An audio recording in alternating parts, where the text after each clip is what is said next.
What's going on, guys? GC Performance here. This is a Tarmac Pro SL7 in a size 56 with Ultegra Di2. A little bit different modifications. Garment mount is on there, but it weighs in 16 pounds, 10 ounces.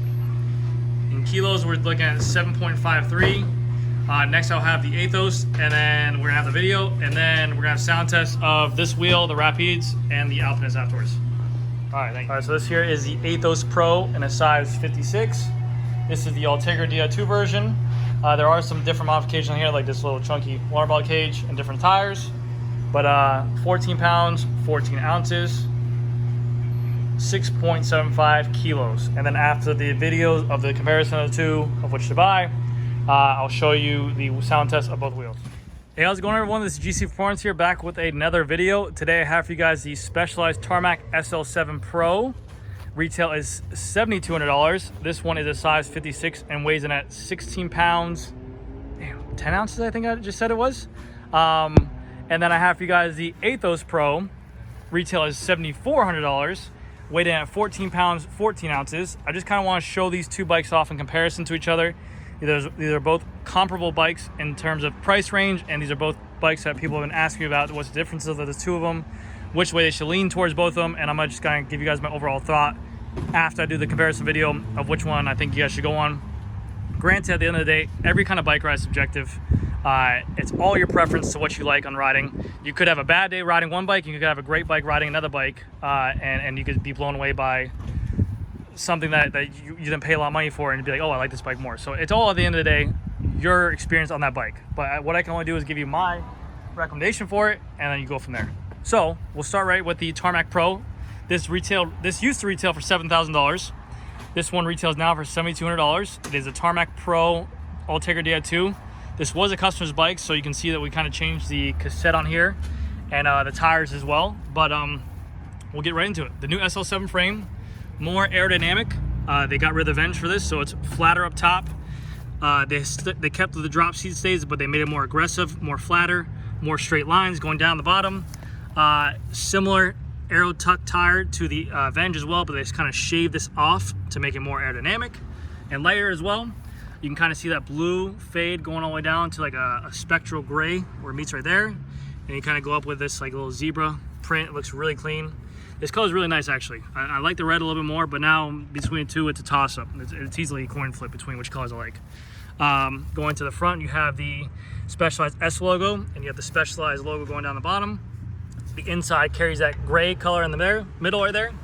But yes, you have a similar stem to what the Venge used to be. This is a Tarmac stem. It holds the integrated cables and housing. These Aerofly bars usually do come with covers on here. We took them off for another build. This was a customer's bike. He actually needed them for his bike. We're gonna get some more on here, but this usually does come with a cover plate right here to cover this. But the cables and housing are housed under here.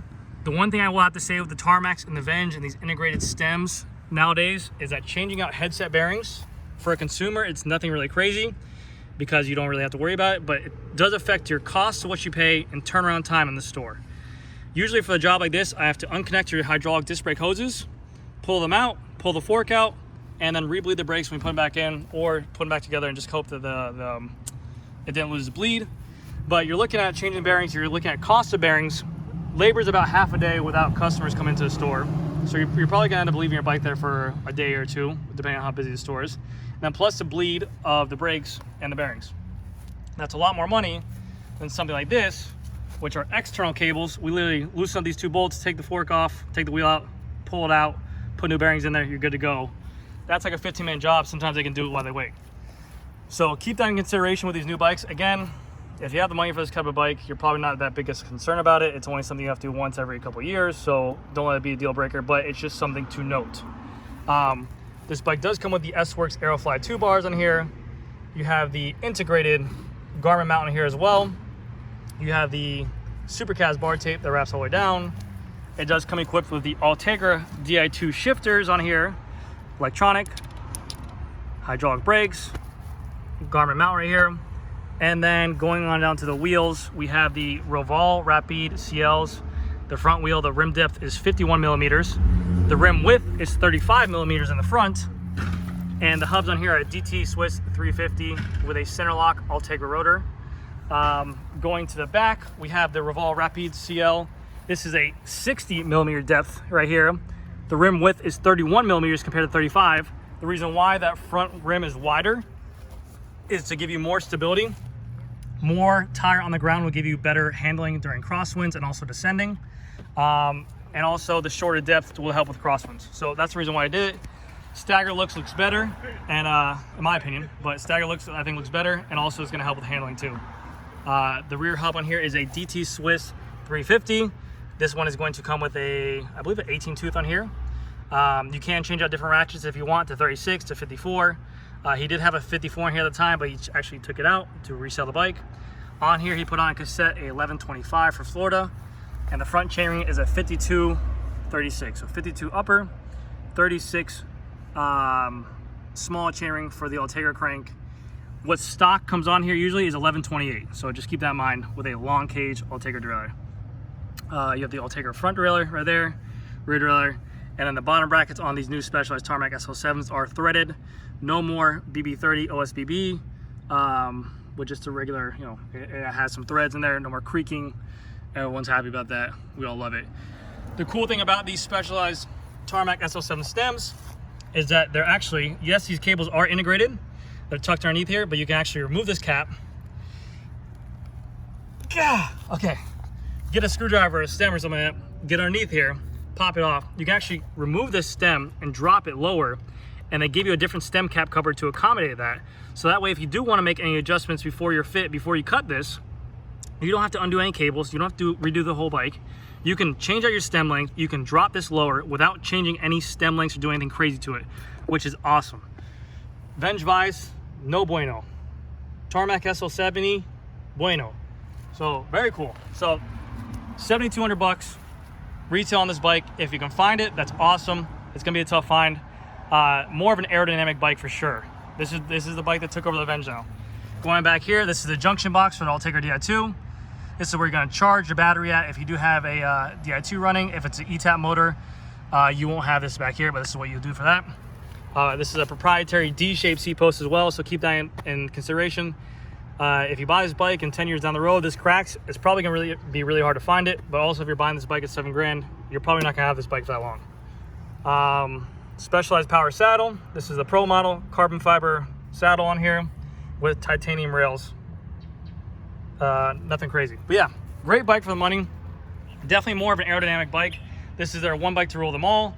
This is the bike they're going to be racing. This is the bike that's going to be UCI legal. This is the bike that's going to be in the Tour de France. This is their flagship bike. So that is that bike. On the other hand, you have the new Specialized Aethos Pro. Retail is $7,400. This is their traditional. This is a new bike to the lineup. This is what they call a beautiful ride, a amazing ride. Everything is not proprietary. 27.2 seat posts, regular stem on here, regular steer. I mean, 31.8 bars. You can go if you live anywhere that maybe doesn't have bike shops around you or go on vacation a lot. All these parts can be found at any kind of bike shop, so it is very easy to work on. So benefit consumer on that point. But super lightweight, as you guys can tell, for a 56, as is with this water bottle cage on here that's super light. 14 pounds, 14 ounces. These are my own Pirelli tires on here that I put on here for demo use. I love them. They're great tires. I definitely recommend them in the future. But the bike ride's amazing, phenomenal, super comfortable. I had a customer ride it recently, and his review on it, or well, he rides a lot, and his opinion of it was that it didn't hold well at top end speeds on flats in Florida. Like he said, 22, 23, he was huffing and puffing in the group, whereas compared to his Tarmac SL6, it would hold it easier. Which, in aero, I mean, and everything Specialized says, an aero bike will hold it easier, so that was his preference on it. When I did my ride by myself, I was riding by myself and going at my own pace, not pushing with a group. I was doing 19, 20 miles an hour. It felt easy to hold to me, but again, I'm not out there pushing adrenaline, you know, all that stuff like that. It was just at my leisure. So that was my take off it. He enjoyed the bike, but he just said that, he said it was very light, and he said it was almost too light to the point where he felt like it at high-end speeds, it didn't hold it as well compared to an SL6 or SL7. So keep that in consideration. Not Florida, and climbing with any kind of hills or any kind of incline, a great bike. But he did say it was a lot more comfortable than in terms of the SL7. That the SL7, you do feel a little bit more vertical vibrations. What I mean by that is when the road hits and the vibrations go up, you feel it more. So we'll get into it. You have the Specialized Revolve Alpinist seat posts, brand new to the lineup. Lightest 27.2 seat post out, I believe. I don't know if that's right or not.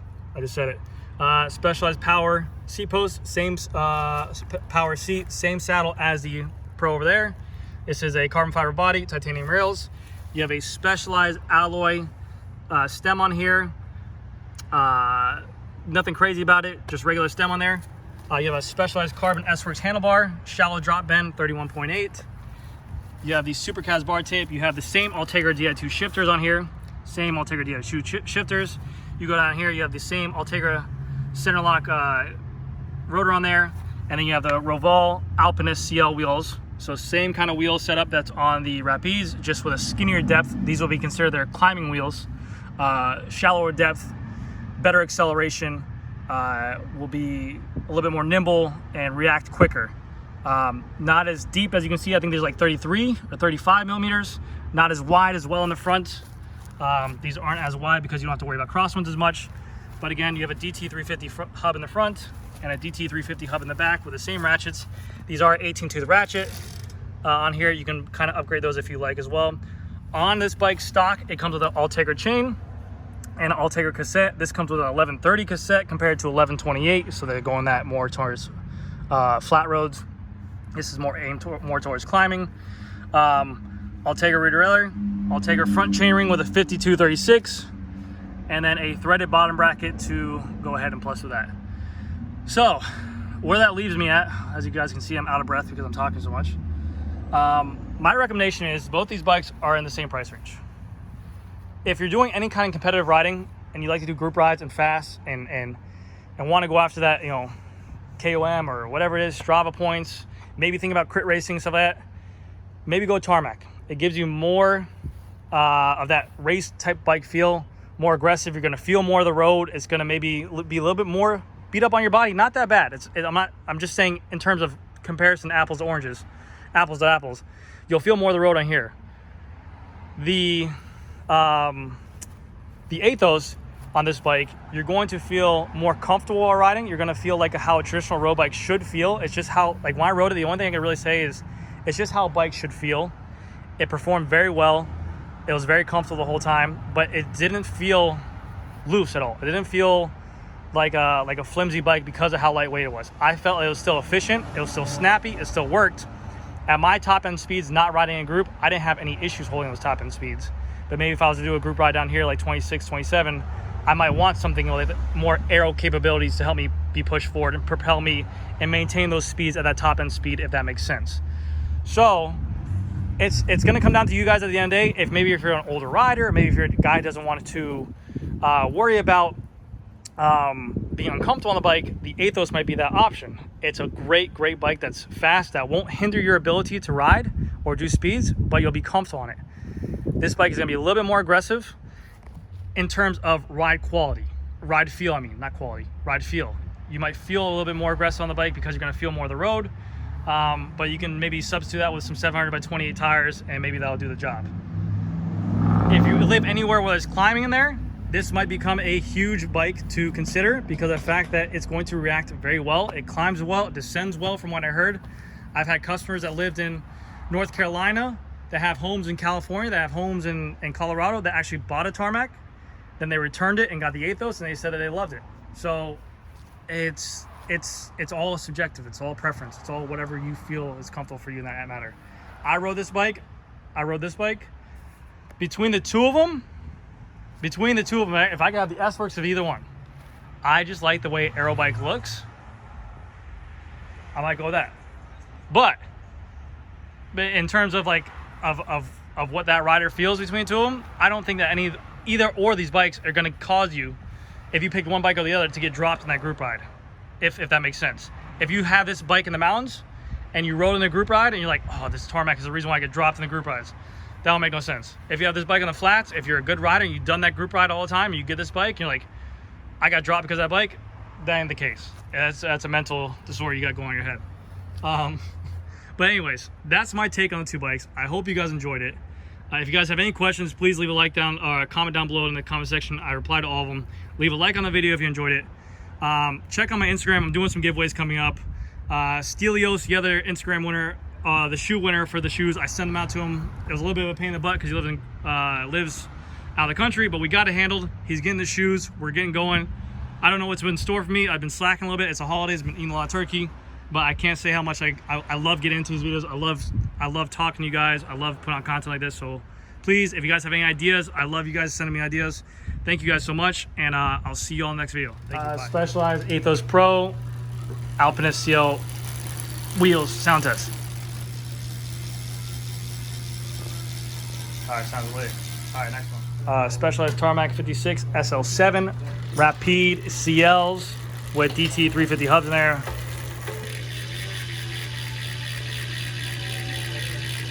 Sounds lit. All right, thank you guys so much. See you guys in the next video.